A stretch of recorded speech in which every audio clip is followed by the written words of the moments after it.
Guys, meron tayong feature ngayon dito ng bike, itong GT, yung sensor comp, yun, may-ari si Sir Gustav saka si Sir Asang. Okay, so tingnan natin to.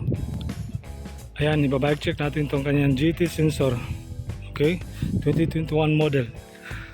Okay, so magsisimula tayo dito sa kanyang frame. Ito ay aluminum, 6061 aluminum.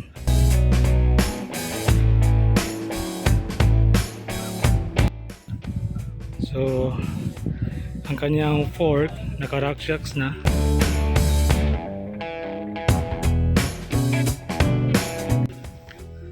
Okay, so kanyang brake ito naka-Tektro.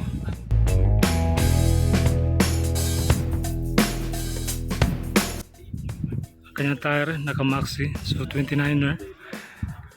Okay, so yan, kanyang suspension dito yun naka-deluxe na.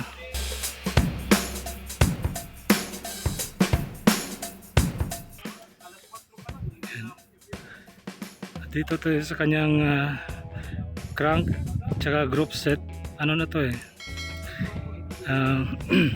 SRAM 11 speed. Ayan, naka 11 speed na to. 1, 2, 3, 4, 5, 6, 7, 8, 9, 10, 11. No, 12 speed pala, naka 12 speed yung kanyang group set.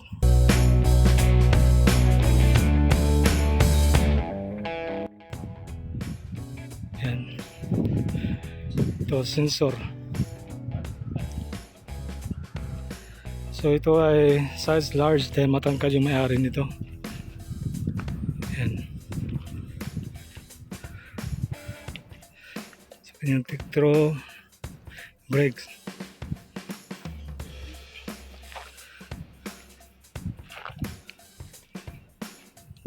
So kanyang handle grip, ayan, maganda rin. Okay, yung kanyang handlebar nasa mga ano to, 70 cm.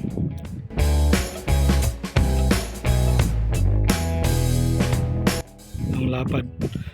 At dito naman sa kanyang mga wires, hindi pa siya integrated, nakalabas pa.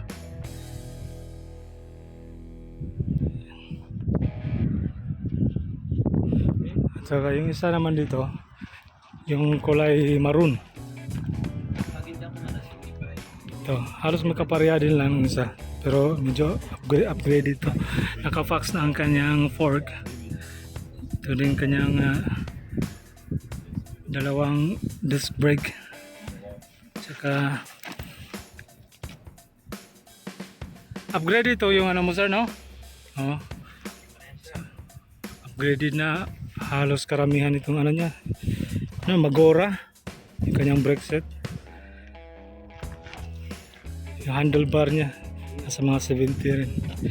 Ito rin ay isang GT sensor 2020, no? Model 2020 mo nabili 21. Yan. Ito yung suspension niya. Ito ano, stock, hindi, upgraded din. Yan, no? So upgraded na ito. So yan.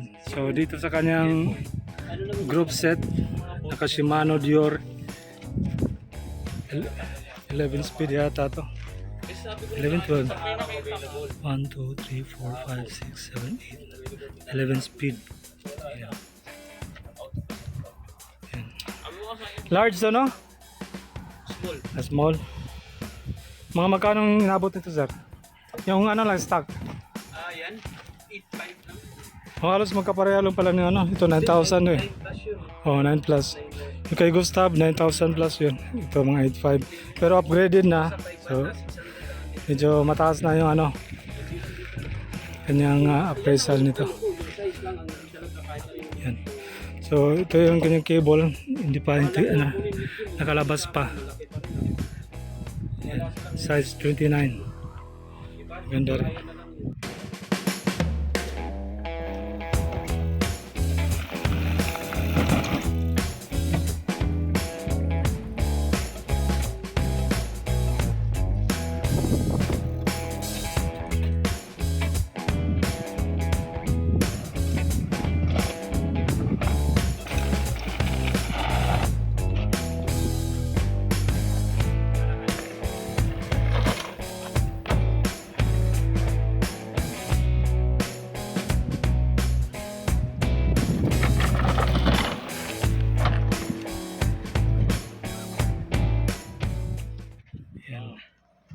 Full speed. Bilis ito. Uphill jump. Oh!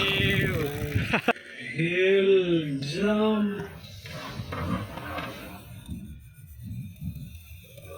Oh!